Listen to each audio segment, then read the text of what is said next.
All right. Hello, everyone. I am Lauren Powell, and I did my interview and presentation with an organization called Over the Rainbow Butterfly Garden. So let's go ahead and get into it.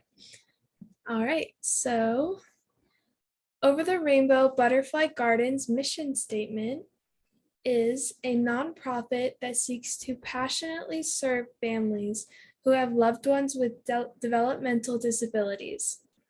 I quoted the website and it says the first wing joyfully awards scholarships to students in need of speech and occupational therapies. The second wing of our nonprofit involves providing in-home care to adults and children with developmental disabilities. We devote our time to empowering families to care for their loved ones by offering the training necessary to enable a family member to become the paid professional caretaker. The proceeds made in our nonprofit directly give back to our families by awarding scholarships each spring. In our interview, Carrie told me that their mission is creating a legacy where children are surrounded by magic and are inspired by beauty. Most of what we do is at-home care for people who have developmental disabilities, and then the proceeds from the in-home care operation go to scholarships for our full-age students that need therapies or equipment. The scholarship, if you do, you are usually kind of designed to bridge the gap and services that students have during summer, because when they are in school, they're working with therapists more regularly.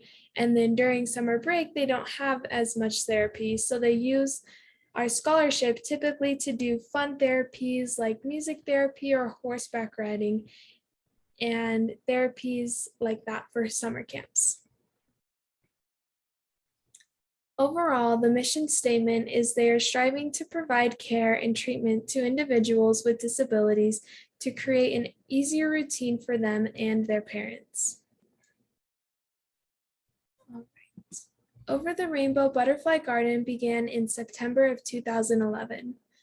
The organization began because of Carrie Watson, who lost her son and was at a loss of how to move forward. She was advised to start fundraising for others. And then I quoted her in this statement. We started the organization because our son passed away, and after he passed, he was almost 6 years old. We were just thinking of that we needed to do something just to stay in a forward motion. And we ran into a speech therapist, and she said, well, why don't you start doing scholarship therapies? Because he was receiving speech therapy with her, and she just said, there's not really anything out there for students that get their peers to help their parents outside of therapy. And that's what kind of started the initial idea for them. And 5 years later, they had started the nonprofit.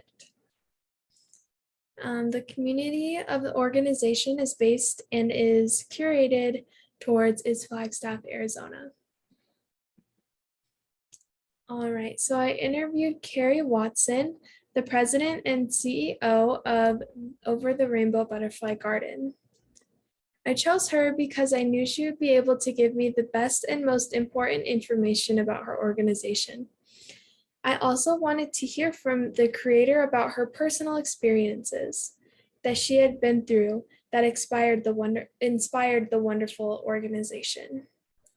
She was super kind and gave me a lot of great information to learn more about special event planning and understanding the ins and outs of different processes that go into planning recreational activities.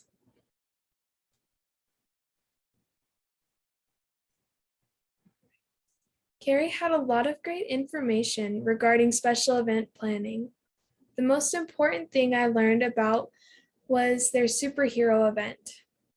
She told me that a lot of the time, the people who are volunteering to dress up in the superhero costumes are her family, because sometimes it's hard to find volunteers who are willing to dress up in these costumes. The organization has a great support system because of her family. She also told me about another exciting event coming up, and that was the drive-through prom. So they're going to have about 80 volunteers, and there will be a drive-through, and at the end of the event, there will even be a crowning of king and queen.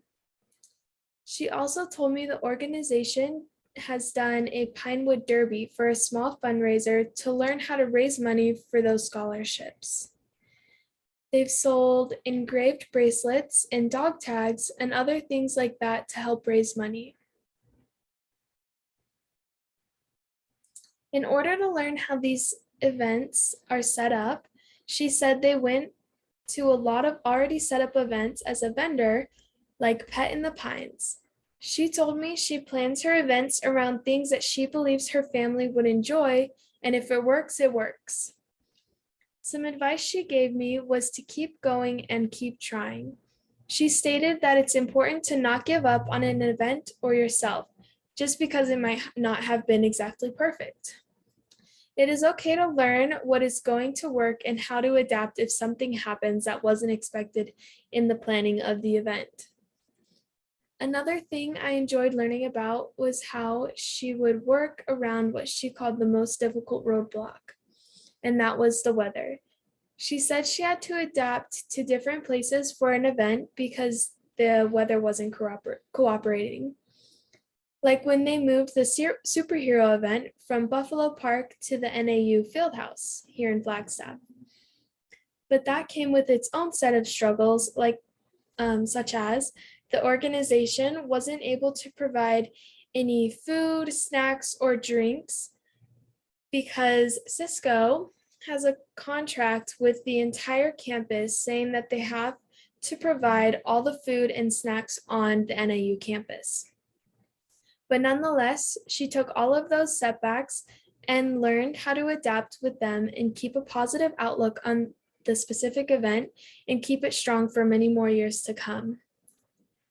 Her roles in these events are to set up, take down, and keep the event running the entire time.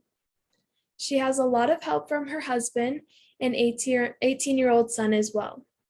She said that they were kind of a project-oriented family, so they like to come up with an idea and try it out because they're not scared to try something new or learn something new, and they're okay with failing. They enjoy trying all of these new fun things, so they're open to trying everything, any and everything. The entire process of putting these events on is about a 9-month process. You have to look for vendors and check in with where the event will be held and to get volunteers really ready for the event. Another thing I was curious about was how the organization was handling the COVID-19 pandemic. She said that all caregivers were given plenty of gloves, sanitizers, masks, cleaning supplies.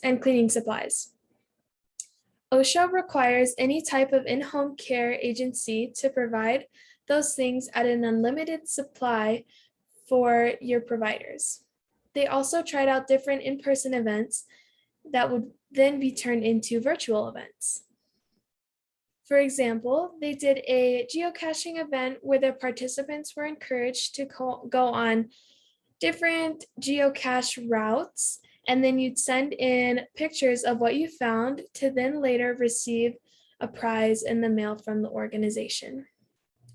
They tried to be as supportive as possible through the pandemic and with supplies and different events. So I wanted to include some pictures from the event that I found, or from the website that I found. So we have the superhero event, and then like the horseback riding, horseback therapy, and then the Red Door, which is a place in Flagstaff where nonprofit organizations can go to hold their events. And then I also liked the picture on their website that was giving back. And I think it goes really great with nonprofit organizations because it's just like keeps on going with the community and the support, and that's how they're able to give back to their community and to their participants, and it just keeps on going. All right, so to wrap it up, she stated that what brings her the most joy is that she's able to work from home and help provide parents to be able to take care of the children with more ease and also provide care so parents are able to play with their children more. The best ways to get involved are attending events and donating. You can donate on their website, and you can also learn about how to volunteer and attend the events on the website or even calling. All right.